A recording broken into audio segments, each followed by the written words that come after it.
how you doing today? This is Dr. Cam Hill on the Cam Hill Show, and I'm so excited for each of you all to come on with us. We're having an astounding interview on today. We will be talking to overcomers, women of faith on today. We have Jerry Beasley, radio personality, renowned radio personality, KCOH. We will be having Dr. LaChonda Johnson, my executive producer, as well as the co-author of the book, Women of Faith, and Dr. Tara Smith. We will have her coming on. Also, we also will be having Takia Scott. She'll be chiming in with us, and she's the red carpet host of this event. That actual event, holiday soiree that they will be having, is December the 17th at 6 p.m. And we're going to talk to each and every one of them. Ladies, thank you so much for coming on. How are you doing? Doing great. Doing wonderful. Absolutely. Yeah. Thanks. Let's get started with Miss Jerry Beasley. Lady, she has truly, I'm going to be honest, paved the way for so many of us. I tell everybody that. I came into radio about in 2019, but this lady had already hit the road, opened the door, and helped each and every one of us. Miss Jerry Beasley, tell people about yourself. Well, you make me sound like Harriet Tubman or something. Okay, I'll say it was man.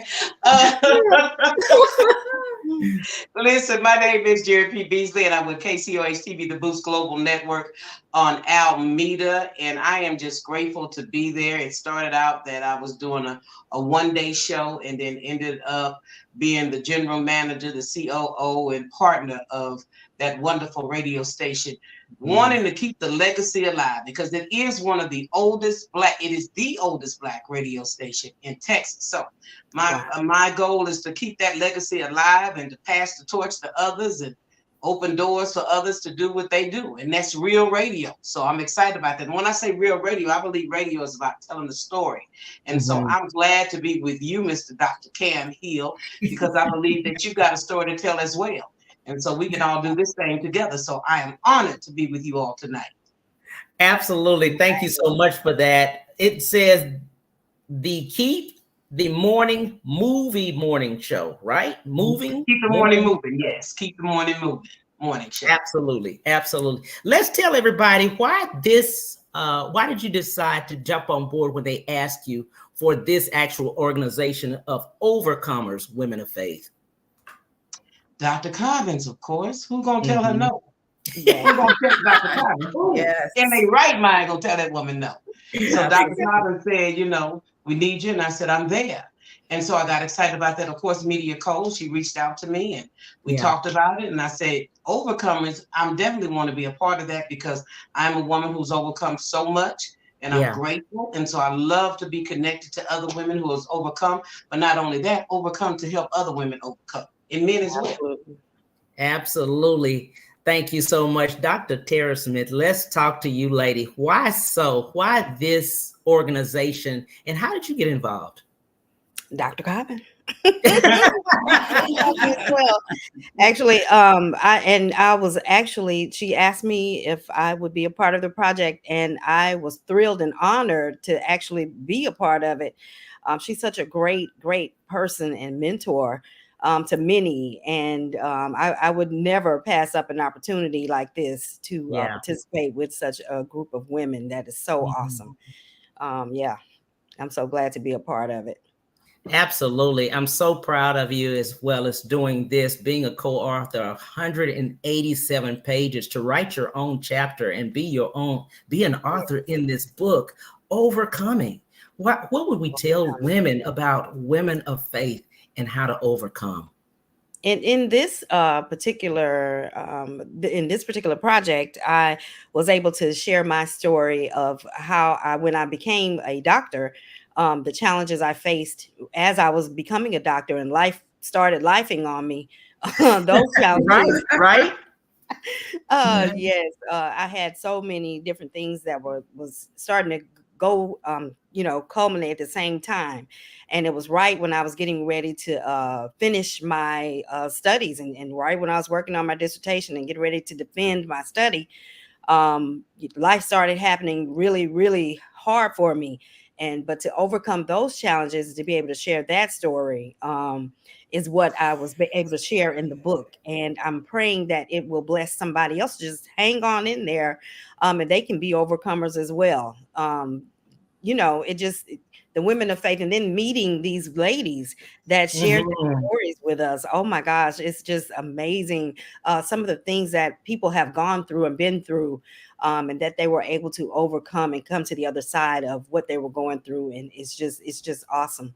I hope that that book is able to bless a lot of people. I think so much. Thank you so much. Dr. LaChonda Johnson, sitting here with her. She's against my executive producer on the show, but she's also co-author. Let's talk about it. Let's talk about why you joined. Yes, as we all said, Dr. Cobbin, the key word, how can you say no to Dr. Cobbin? Right. She came, approached me at a time that I was just going through my personal journey. And when she introduced me to this and she said, "What do you think?" I said, "You know what, this is a great opportunity," because I was going through a personal journey. And not only is it a great opportunity for me at this time, it was also a healing journey for me. And it was very therapeutic while I was writing my chapter and my story. So it has been a huge blessing for me because it has really shown me who I am as a child of God and a woman of faith. So yes, it's been an experience, a healing experience for me. Absolutely. Well. Thanks so much for that. Miss Jerry Beasley, just thinking of just women, period, right? And we're looking at women right now along the way in 2023. And each and every one, so many are going through overcoming so much, right? We're overcoming grief, overcoming just different things, domestic violence, a childbirth, abort, just different things as you think of it. Wow. What would you say to some of the women? It may sound cliche-ish, but it really is to get with God. It is a personal relationship. I woke up this morning, I posted it, that I had that song in my heart this morning. Right. I've got the whole world in my hands. And I was thinking about when that song came out, that he got the whole world in his hands. We are his whole world. And so knowing that we're in God's hands, whoever's in the Lord's hand, the enemy can't pluck out. But we have to have that concept, because especially during the holidays, because many people are grieving. Many people are going through their personal inner demons and battles and struggles, and you're watching people on social media and everybody looks so happy, and people are comparing themselves with other people's lives. I'm gonna be honest, I'm more or less a loner in some ways. I'm very public when I'm public, but when I'm private, I'm private, because I need to recharge. And I think a lot of people at times think that it's a sin to recharge and say that, you know what, I need to back up. This is overwhelming. Let me recharge and I'll get back with you as soon as I can. So I would say to any woman, any man out there, take care of you. You're important. And say when is enough, and that you have to recharge and tell the truth when you're not doing so well.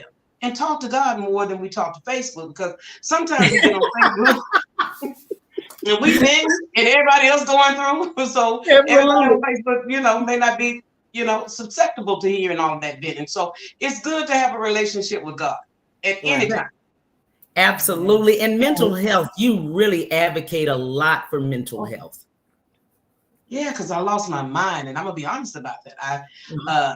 Prairie View University, I was going through some things, and I was going through some inner turmoil and struggles, and my mother had to put me in Harris County Psychiatric Ward, and they diagnosed me with bipolar schizophrenia. And so coming out of that journey was a journey, because I saw some things, I heard some things, and it's my testimony now that I know the devil is real and I know that God is real. I know that mental health is real. And so I'm an advocate, because if you've ever lost your mind, you're going to do the best you can to keep your mind. And I'm so grateful, because many people didn't get through that, but God brought me through that. And so I am going to advocate for mental health. I'm going to say, take care of your mind, because God knows I was creative, and the enemy comes after creative people. And so how could I write plays? How could I do radio with a messed up mind? So that's how the enemy tried to get me, was through my mind. So that's why I'm an advocate for mental health, because I've been there, done that, and don't want that for anybody. Mhm. And it's so many people say, I remember my grandmother used to say, I'm in my right mind, right?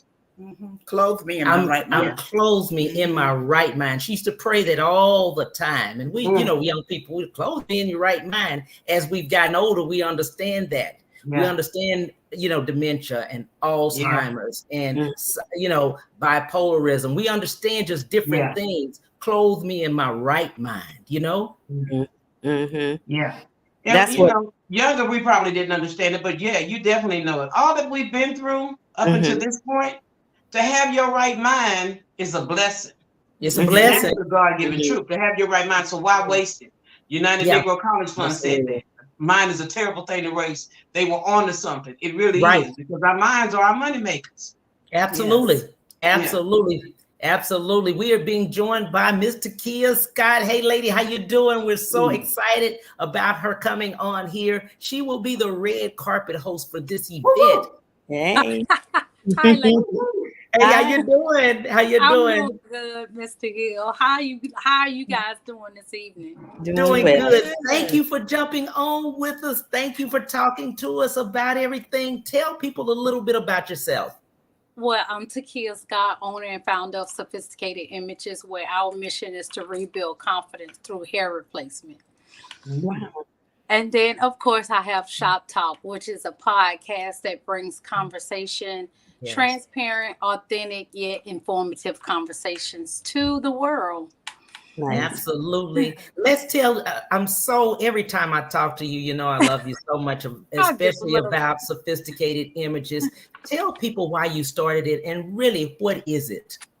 It's really a confidence booster. A lot of women, a lot of men, mainly women, when women lose their hair, they lose their confidence. Yes. So I have been blessed with a talent to be able to restore that through hair replacement. So it's not a talent that I take lightly at all, because I feel like it's a gift. I feel like it's a gift. So I can't say where it started. It's a long journey as to where it started. But at this day and time, I'm just blessed to have that gift and to spread that to other women. And when you see the women that have lost their hair to either chemicals or just alopecia or whatever it may be, you being there to be able to restore that with, I learned from you, units, right? Yes. Some people said wigs, but many of them are units. And the thing about it, just the longevity. Let's talk about the longevity of how the hair replacements that you do, the ones that you make, how long did it last? Because it's an investment. Typically, a lot of my clients, I see them once a month, but they have a hair unit up to 3 years. Yeah. So once the investment is made, it's your hair. It's yours. Yeah, absolutely. And I'm so glad that, because that's the crown. That's the crown. So I always say, once your crown is adjusted, you can walk in the room differently. Yeah, absolutely. Now, can I ask a question about that? Yes, is a hair unit considered a wig? It's considered a wig, but it's customized for the person. Okay. And so women that have gone through chemotherapy, alopecia, lupus, burn victims, anybody that has permanent hair loss. A glueless wig can be made for somebody who wants a temporary look, but for a permanent hair piece, it's done with medical adhesive. Definitely have to get your information. I have a friend who just got through with chemotherapy, and she's looking for that. So that's that'd be wonderful. Put me in contact and let's get her serviced. Good. that sounds absolutely amazing. How and why did you jump on? We've all said Dr. Cobbin, and she's on here. So. And I'm going to have to follow up with Dr. Cobbin. If anybody has ever met Dr. Cobbin, you can't tell her no. So she can say, give me your first grandchild. And I'm going to say, here you go. I don't think you can say no to her. So it don't matter what she asks me to do. I'm like, okay, what time I need to be there? Absolutely, absolutely. So we're doing a shout out to Dr. Jacqueline Carvin and Dr. Judith Hicks. Both of them are visionaries, of overcomers, women of faith. We got to do a shout out to them. 187 pages, 20 ladies that came together and have collaborated. I can't wait. I've been seeing it marketed. I've been seeing all the ladies marketed. The authors come together. So I can't wait. And she said, I love each of you. And we love you back. We love you back. Shout out to her. Again, I wanted to just mention the holiday soiree book signing that they're having December the 17th at 6 p.m. I can't wait. I know it's going to be so exciting. MC is going to be Miss Jerry Beasley, the actual red carpet host. And I already know how that's going to be. Mr. Kia Scott is going to be the red carpet host. Shout out to her. These two are the co-authors that have their own chapters. Dr. Tara Smith has her own chapter in the book, and Dr. LaChonda Johnson, my executive producer, she has a chapter in the book of 187 pages. So these two authors, ladies, Miss Dr. Tara, let's go back to you and talk a little bit about how did this change you? You're now an author, lady. Listen, it's amazing. It's amazing. I'm looking forward to doing more.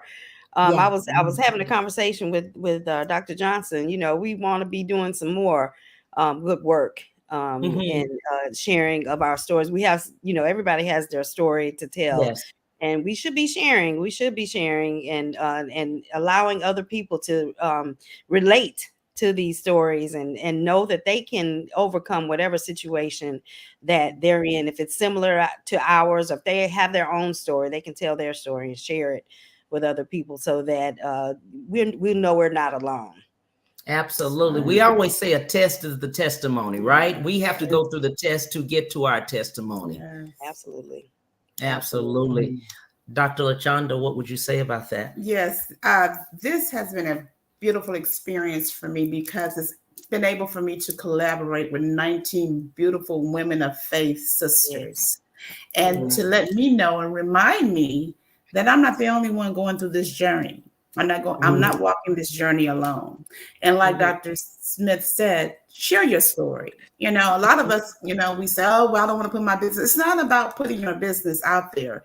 It's about friend someone else. You know, you might have a sister out there or a brother who's going through the same exact thing or similar, who have been living in silence with this for years. And when we live in silence, you guys, disease pop up in our body because we're internalizing so many things. I mean, talking to going back to losing your mind. Absolutely. Absolutely. So I say, share your story. Don't worry. Forget about what other people are thinking and saying. This is your story, your testimony. And you will, trust me, you will free somebody. Since I've shared some of my things in my story with certain people, they have personally told me, you have freed me. Because I have been holding on to this for so many years. So share your story. Don't be afraid. Absolutely. Miss Jerry Beasley, let's go back to you about secrets that happen in our community, right? We don't want to tell anybody about anything. And I bring that up because we're getting ready to go into the holiday season. And we're getting ready to go and talk, you know, with family, right? We're getting ready to be family. And a lot of the families have secrets that are going on. And so many have lost their mind, like you were saying, because of that, or lost their life because of that, holding it in, everything under the rug. We don't tell anybody anything. Let's talk to that, because I love the fact that you're advocating for mental health, and people need to be free. They need to be able to be open and have a safe place and talk to someone. You know, it was so many years ago. And I remember my mother really didn't want me to share that testimony about having to go through mental health. And I had to do it. God has told me to do it. This is what I have to do. And at the end of the day, found out there was a lot of people in the family that dealt with mental health, but they never spoke about it. And so when you go to the doctor and they ask you about family history, if you don't bring that up, then that person can't be helped.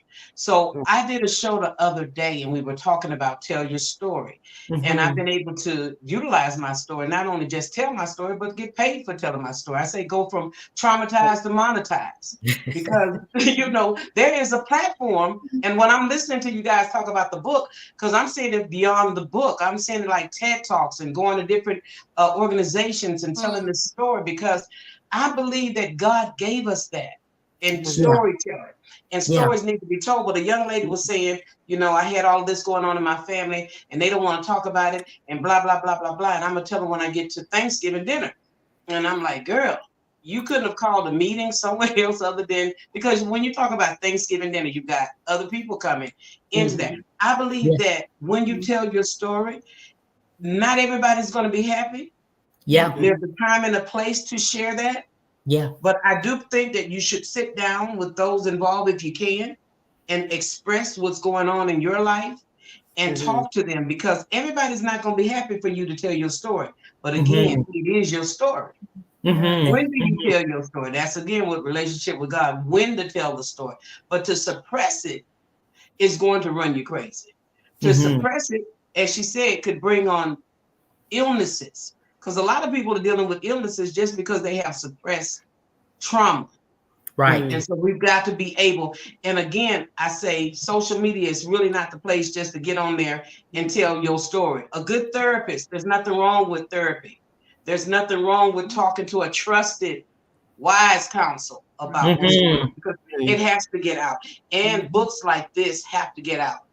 And being able to go out on platforms and speak to people who will come to hear somebody that identifies with them. It's all important. So absolutely. I truly believe that. Thank you for that, for even telling people that, because like you said, the holidays are coming up. So many things are happening. We've lost so many. Grief is a big thing, very much grief, you know, that's a huge thing. And that's a lot of things that are happening in so many people's lives, you know, grief. And how do you battle that? And how do you deal with that? You know, when somebody, you know, changes their eating habits, or they don't want to come out of their home, or whatever it may be, so much is happening. And we have to be, you know, we're mindful, right, of that.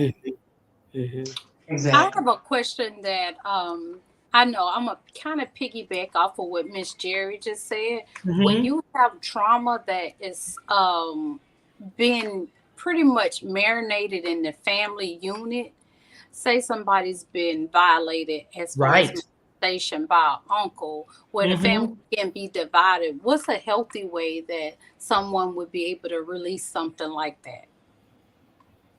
Miss Jerry? I would definitely say get a professional involved in it. I really would. I would say get a professional involved with it, because not everybody's ready to release that. And then that causes more division. But the first person that needs to be handled, most likely, is the person that's been perpetrated against. Get you together. Take care of you, because that person who did it, you know, they're going to probably deny it. But get you together, get the help you need. And if you have to tell somebody and it's going to show them, that's okay. You're trying to get you together. It's not about them at that point. Now it's about you getting you together. So the first person I think you need to get with is yourself. Get help for yourself and talk it out with a professional. Because we see that even in ministry. You see, I mean, you have angry preachers. You have people hollering at people all the time, because a lot of people have suppressed anger.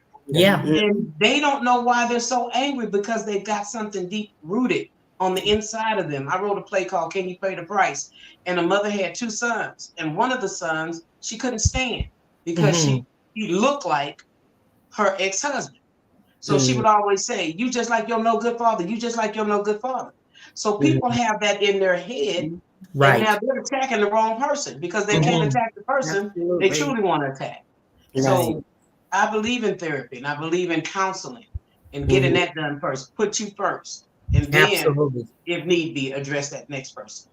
I'm so glad you said that about the counseling, and also about ministers. I want to mention this too, about just even in the ministry, and this is just my take on it. Everyone is human, right? They're human vessels, and people fall short. So I would always tell people, Read the Bible for yourself, right? Mm-hmm. Know the word for yourself. Always know the Mm-hmm. word for yourself. Because I know so many put their pastor at a platform that he may not be able to handle all the time because he is human, a human person. Mm-hmm. And that's why you see and you've heard of pastors committing suicide. Yeah, Because we're absolutely. not supposed to take on everybody's burdens. We're not able to do that. We're really supposed to lead them back to God. And so Yeah. a lot of times we don't believe that in the Black culture. We believe that you don't have faith if you don't stick it out, if you're not grinding, if you're not, Right. always there for everybody. I don't adapt to that. I'm not team no sleep. I'm gonna give me some sleep. I'm gonna give me some rest and do what I'm gonna do. I understand that. I'm not gonna answer Need that some phone if rest. I don't feel like talking.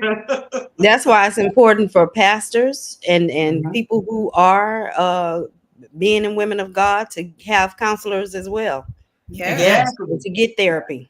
It's like a therapist need a therapist, Mhm. they have Exactly. their own problems that they're dealing with. Mhm. Absolutely. Yeah. Absolutely. Absolutely. What would you tell, let's go with Dr. Smith. What would you tell other women if they're even thinking about collaborating and doing an anthology together? What would you tell them as far as your experience? Oh my gosh. I would definitely encourage that opportunity to get to know other. It's like we had like a sisterhood going Yeah. on. We had and I discussed this before. We had a photo shoot session where we got to know each other. We got to Right. take nice pictures and got to get all pretty and dressed up. And then we learned more about each other. We shared the whole day with each other, and we got to share each other's stories and get to listen and hear everything about the other person. And it's just nice meeting new people. I like meeting new people, so it was nice for me. But some people we could see growing and coming out of their shells. Mhm. They're usually reserved. I'm thinking they seemed more reserved the first time we met them, but then on that photo shoot, it was everybody was I'm coming out. all out. I was like, we had such a wonderful experience. Yeah. So Yeah. I would just do it for the experience. Just to do, one thing I've been doing this in this particular season is doing something different. That's And good. that's one of the things that I don't like to. I usually don't like to do things like this. Maybe for me, I could see it for somebody else, but I said no. This is my turn to do this, and I'm glad I Mhm. did it because it was life changing for me. It was Yeah. life changing. So do it for the experience. I love it. Absolutely. Dr. Ochandas? Yes, it's changed me in many ways. Like I said, meeting my beautiful 19 sisters, women of faith, and it has taught me a lot about LaChonda.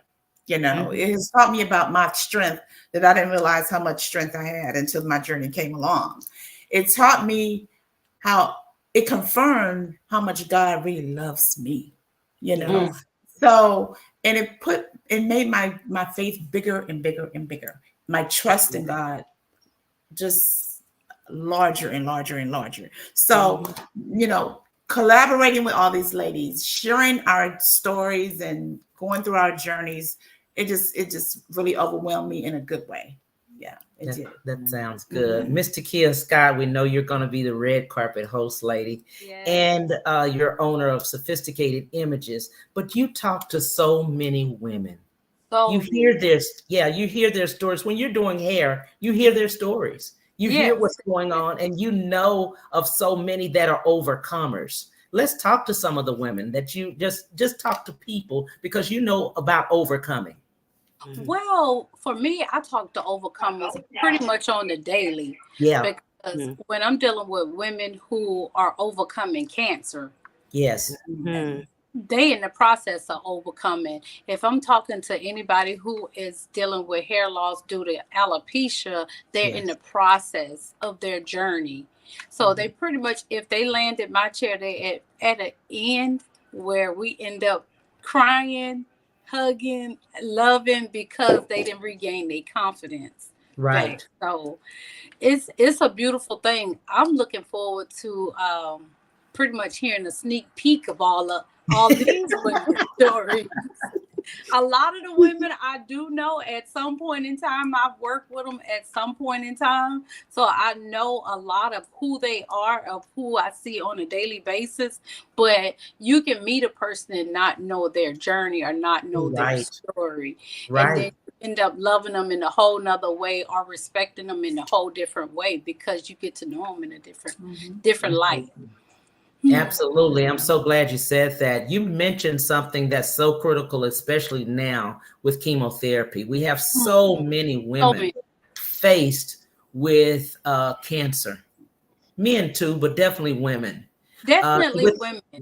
Yeah, definitely women with hair loss. And now that we just left out in October, breast cancer, we just left breast cancer awareness, a huge thing that's happening, especially with women and they lose their hair. That's one huge thing I hear so many women say, I really don't want to take chemo or radiation and I want to go holistic because I don't want to lose my hair. Yeah. And in that portion, the women who lose their hair due to cancer, once the treatment is over, you regain your hair. That's one thing. I look at those women dealing with cancer, you got a bigger fight.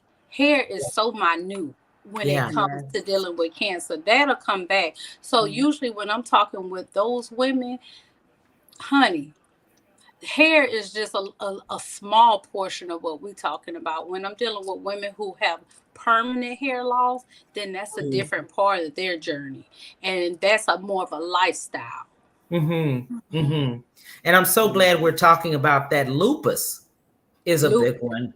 Yeah, lupus is a big one that a lot of people don't, it doesn't come to mind right off because it's a part of a person with lupus. That's a part of their journey. They may lose their hair. Even women, I've dealt with women who have skin diseases. Skin diseases due to, I can't think of it. I can't think of a skin disease right off. But skin diseases also, I meet a lot of women who deal with skin diseases who might lose their hair from that. Burn victims, you might lose your hair from that. But overall, by the time they regain the confidence, baby, I don't know them no more. I'm usually like, who you? And that's so good that you do that because of the fact I'm glad you're on here because there's so many women that even have come to me and come on the show or so. They're so distraught that they lose their hair. They don't know there is a way. And that's why I count it as a blessing because usually when women lose their hair, they feel like they are out of options. Yes. When I always make the joke, God took away your hair and he gave you endless options, honey. Right. You can pick whatever hairstyle. You can hairstyle, go pick whatever hairstyle you want.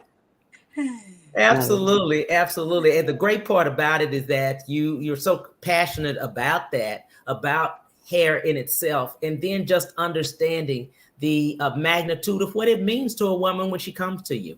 Yeah, it does. And not just to hold it just to women. I do a lot of men too. But hair is a part of who we are. Yeah. As a society. So I understand that journey. Absolutely. Absolutely. Miss Jerry, you're going to be the MC talking to these ladies and getting us going on that day, that holiday soiree, the book signing. What are we in store for? Tell us a little bit of what you think. Listen, I call myself the joy releaser because, like I said, I dealt with depression and all that. Once I got out of depression, you're just not going to hold me down like that. So when I come into the room, we're going to have a good time, okay? A good, clean time, but we're going to have a good time. You know, as the woman that God was saying just a moment ago when she was talking about how all the women came together. What I saw when I saw that picture, because a few of the ladies that I knew, and I was like, you know, this looks genuine. Sometimes a lot of stuff doesn't look genuine. It looks like just people getting together, just hanging out. This looked genuine because, like the term says, the struggle is real. And somebody needs to know that the struggle was real, but it's real when you can come with others who have been through the struggle. And you can share your struggle with somebody else. And then you feel your confidence and you get your laugh back and your joy back. And to see them beautiful as they were, posing in their formal attire, it looked genuine. because I think they were so happy to really have a tribe that they could really come together and share an experience. And that's what I feel is going to happen that night. People are going to come together and share an amazing experience, get some amazing food. What was it, 3-course? Okay, get some amazing food, have some laughs, dance a little bit. Media Cole was saying she need a date for the night or whatever. So I've been looking, up and down YouTube for her and all that. So we're just gonna have a good time. Absolutely. And that's what I'm expecting. I love that. I love that what you said.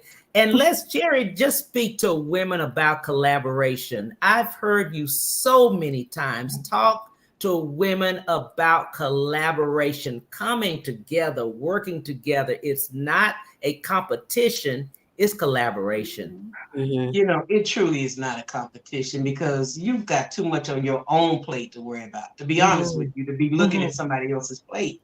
And so when you get with somebody who has something you don't have and you have something they do have, you both can have something. And that's what people don't really understand that. It's no need to be jealous or envious. I want to be around somebody who has what I don't have. So I can use what they have and they can use what I have so we can all have something. So I believe that it's important. But before we can collaborate, we do have to deal with some unresolved trauma, some insecurities, and all of this hidden stuff. So there won't be a bumping of the heads, that we can come from a pure place and really work together. And that's what I saw when I saw that picture. Again, collaboration because they're coming from a pure place, vulnerable place. Absolutely. I'm so glad you said that, especially with women, because women are even though we men say protectors and women hold the family together. You all do everything and holding the family together. And that's why like you said, just coming together. Sometimes you have to call somebody and say, I need to talk. Yeah. Yes, indeed. And know that it's going to stay there. That part. Yeah. As long as it's going to stay there, right? It's not going to be a screenshot later on down the road. Exactly. It's not going to be on Facebook and TikTok. It's not going to be on Facebook, and Twitter and all the others, right? There it is. Dr. Tara, let's talk about that. I stay off of social media as much as possible. Oh my gosh. I do I work in with social media, and so for me to personally be on there is rare. I'm on there, but I'm just not on there as much as I used to be. You know what I mean? Before I started working in it, I work in it every day. So by the time it comes to my stuff that I need to promote my own self, it's like I'm tired. Everybody else so. And that's the thing I need to with this project that I've been able to embrace about myself, coming from the shadows to the front. Being and promoting myself. I haven't done it. So now this has allowed me to do that a little more. So I appreciate that the most about and coming out of my own shell. I'm a behind the scenes type of person. So I do a lot of work behind the scenes, but getting out here and being on different platforms it's been amazing. So I just appreciate the opportunities. Absolutely. Dr. Lashonda? Yeah, me as well. I am a behind the scenes, believe it or not, behind the scenes person. Although I'm on social media, I'd rather see you be up front and forward, and I just stand back and what you need me to do behind the scenes, I'm here. But I enjoy encouraging other people, inspiring other people. I'm very compassionate about that. But social media has taught me a lot. And also Dr. Cobbin have taught me a lot about stepping outside my comfort zone, because it is stepping outside my comfort zone, because I am a behind the scenes person. But, when what God has for you, he has for you. And I embrace it. I receive it. And I would never, ever regret doing this. Great. Miss Jerry Beasley, talking about gifts. Those gifts. Everybody has their own gift, right? Even if somebody has the same gift of singing, you're going to sing it a different way. Exactly. You're going to just sing it a different way. Somebody's going to put something like that. Let's talk to ladies about the gift. You know, they don't have to be in competition, but collaboration. And you spoke about that. I've seen a lot of your shows on that about collaborating and pulling together and lifting each other up. Mm-hmm. You know, when we talk about Dr. Cobbin, I want to say this about her. She's a woman of influence. We all said we did this because of Dr. Cobbin. Yeah. I remember being young and saying, I want to be famous. I want to be famous. All my life I said I wanted to be famous. It wasn't until I got older that I realized it wasn't fame that I wanted. It was influence that I wanted. Mm-hmm. I enjoy being able to pick up a phone and connect the dots and bringing people together. I believe that we as women are influential. And when we get with other influential people, it just adds to the pot. And that's a beautiful gift, to be influential and unselfish. When you can use your influence to promote somebody else, to push somebody else, you're going to always be promoted. You're going to always be given a platform because God can trust you with that. So I believe that the greatest gift is influence, and to be able to have a good name. Again, Dr. Cobbin, she's like, you know, a hitman. We all say we doing this because she done roughed us up and told us to do this. No. That woman didn't put her hands on none of us, but we still moving, right? So that's influence. And that's what we should all desire to have, is influence over competition, over envy, over anything else. Just the ability to help somebody else along the way, and we're always going to be helped. Absolutely. Takia Scott, let's jump right in and speak on that. On Dr. Cobbin, she's so right. Oh, baby. I can speak all night on Dr. Cobbins. I tell her the day, this how me and Dr. Cobbins met. Dr. Cobbins was going to a stylist in my building, and the young lady wasn't available that day. And she ended up sitting in my chair, so I was able to service her. And we ain't parted since. We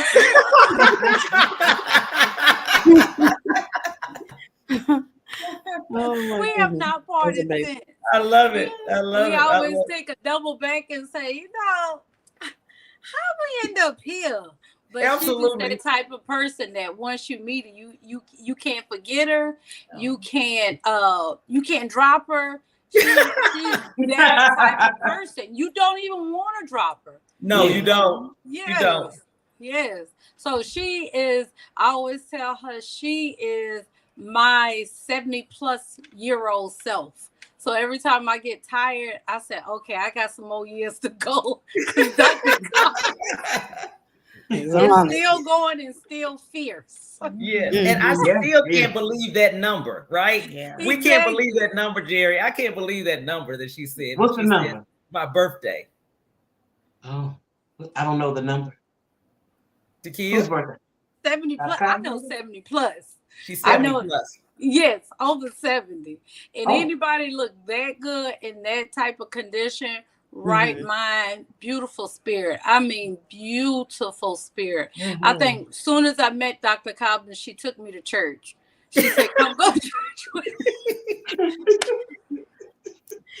Wow. So there I was sitting on the front pew with her. So the rest is history. Exactly. I believe that too. Miss Jerry Beasley, let's jump right in here and talk. We've talked to the women about their different gifts. We've talked to them about their collaboration. We just need to talk to them on this time going in about, I think, grief. I think as we go into the holidays, we'll be meeting so many women and we each will talk about grief. Let's jump right in and speak to some of them about grief. Grief is a journey, and it's not to be rushed. It is really to be taken full advantage of. And when I say that, when my mom passed away over 3 years ago, it was right before the pandemic. I just knew that I was going to be flying and traveling just to run away from it. And then the pandemic hits, right? And so now I'm left at home just there. And I still had to go to work, and I have a public job being on the radio. So I still had to show up. I still had to turn that microphone on. I still had to make people laugh and encourage them. But that was the thing that helped me, because to flow in my gift was what was bringing me some peace. Because if I would have stopped doing that, I wouldn't have made it through that. But I also put myself off the scene. I wasn't booking anything. I wasn't doing anything, even when the pandemic, whatever it's over or whatever. I still was not doing a whole lot of things because I was still working with me, with God. And so it's okay to sit you down because you can say, I'm not good right now. And a lot of people are still having to go through the motions. Do what you can do and then step back when you need to step back because grief is a process. I still cry. I still have my times when I miss her tremendously, like I know most people miss their loved ones tremendously. And just because I'm not posting that on Facebook or not saying that, people will think, oh, they got over that real quick. No, I just take it to a place where I can get that ugly cry and not be shamed, or get in that place where I know that none of this is going to be brought back up or whatever. I'm in that place, but it's a healthy place. And so as God has been healing me, walking through this journey, he's bit by bit allowing me to be back, released back out. Like, where has she been? I've been hidden in broad daylight. And I think that's what happens when you grieve the way God wants us to grieve. He'll hide you in broad daylight. People won't even know what you're going through, but you'll be stronger. And when he's ready to release you to do back what you need to do, I can come back. When I see people on Facebook talking about they lost their loved one, they lost their mom, I'm able to talk to them from a healthy place. And now, oh, me too, y'all pray. Absolutely. Because I allowed myself. So I believe that if we allow ourselves to heal and know it is a process and know it's okay to cry, it's okay to be sad sometimes. And it's okay not to really want a lot of people around. That doesn't mean you're depressed. That means you're processing sometimes. And sometimes you just kind of find out who you are without that person that you had all your life. And so most people didn't understand that. Like, no, you need to get out. No, I need to process for a moment. And I understood that. So I think people need to be free to grieve. Not in that kind of grieving where you're just losing all this weight and you know, anorexic and all of that. I'm not talking about that. And that you're hurting yourself. I'm talking about that the grieving that you know is healthy. And what's healthy is God hides you in broad daylight. You're still functioning. God is ministering to you and you're allowing him to minister to you. And you cry when you need to cry. You vent when you need to vent. Absolutely. But you got to keep moving though. You got to stay in life because we're all going to leave here. Sadly, we are. And we're going to miss somebody. But your life doesn't end. My life didn't end when my mom passed away. It really began because there were things I couldn't do. Not that I was glad, no, I can finally do it. No, it was the time. And now I had no more excuses to do what I said I was called to do. So a lot of times your life begins, but it begins in another way. And you find out more things about yourself when you're grieving. And absolutely. Dr. LaChonda did the same thing. Dr. LaChonda, you speak? Yes, I did the same thing as well. As being an only child and having a close relationship with my own mother, it was during the pandemic. And I grieve, like you said, everyone grieved differently. And what helps me is getting out. I'm not one to stay in the house and feel sorry for myself and just, be depressed or whatever. I get out and I do things. Like they say, smile through my pain, laugh through my pain. I love laughter. So I did a lot of that during that time. And what helps me is I have pictures throughout my house of my mom. And I have her urn here with me. So that's therapeutic for me because it's a part of her that I feel that is still attached, So that's how I deal with my mom's loss. And I feel that, she is present. And my mother, since my mother has been gone, a lot of blessings have come my way, and a lot of things that my mother shared with me when she was alive. Some of the things our parents used to say, my mother used to always say, you're going to miss me when I'm gone and you better listen to what I'm saying, and now that she's gone, she has left, so many things. I get the big picture, I see all the things that she was trying to tell me. I feel her presence when I'm going through, if I have that kind of day where I'm missing her so much, sometimes I can just feel her right here on my shoulder saying, I'm here with you, So everybody grieve differently. And that's what helps me. I had someone tell me, why do you have all these pictures of your mom throughout your house, because it's therapeutic for me. It helps me, you know. So yeah, everyone agrees differently. Well, ladies, I'd like to do this. Miss Jerry Beasley, you started off. What would you like to leave with the listeners?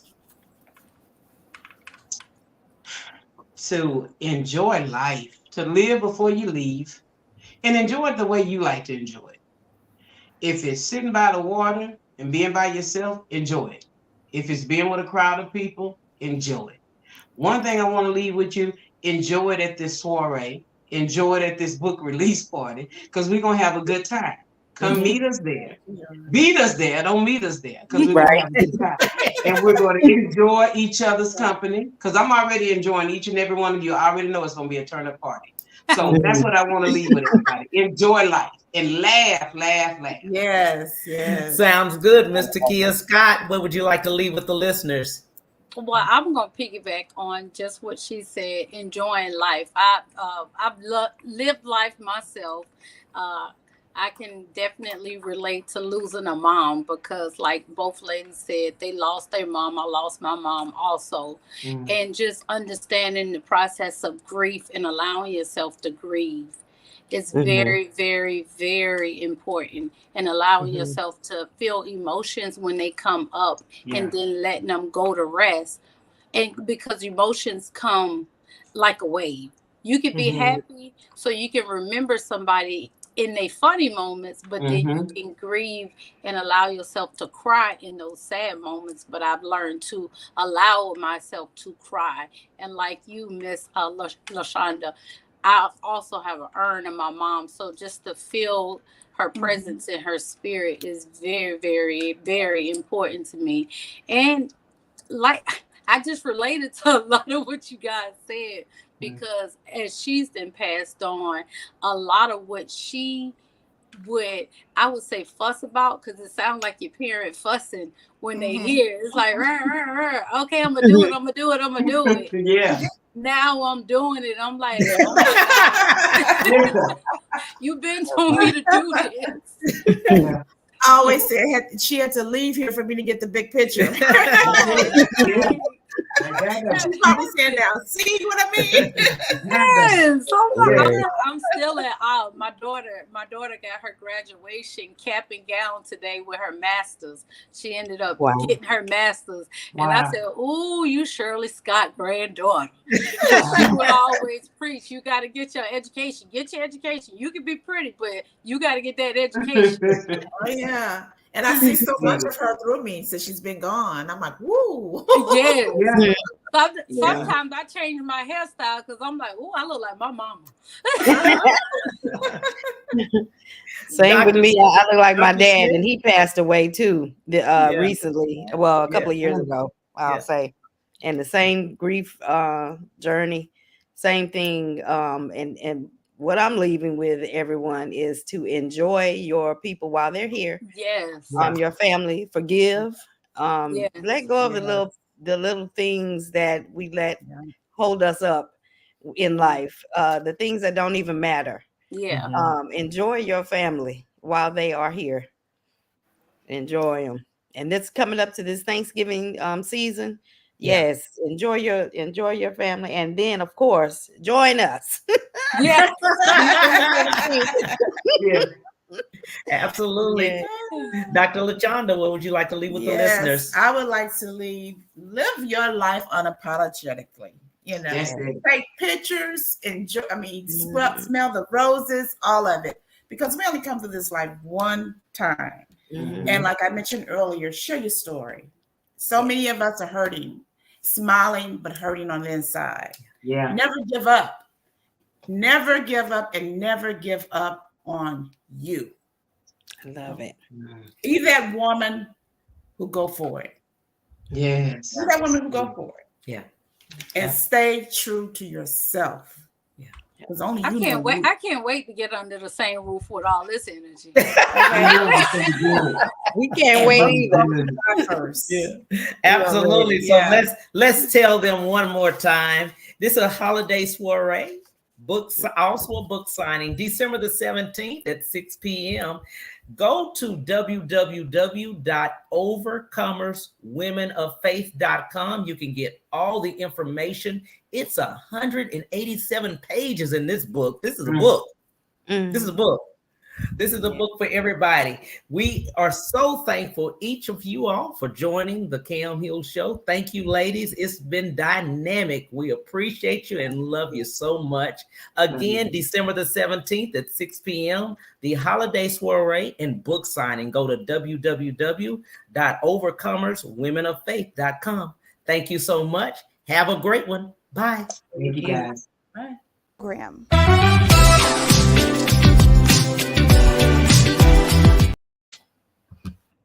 Thank you. Program.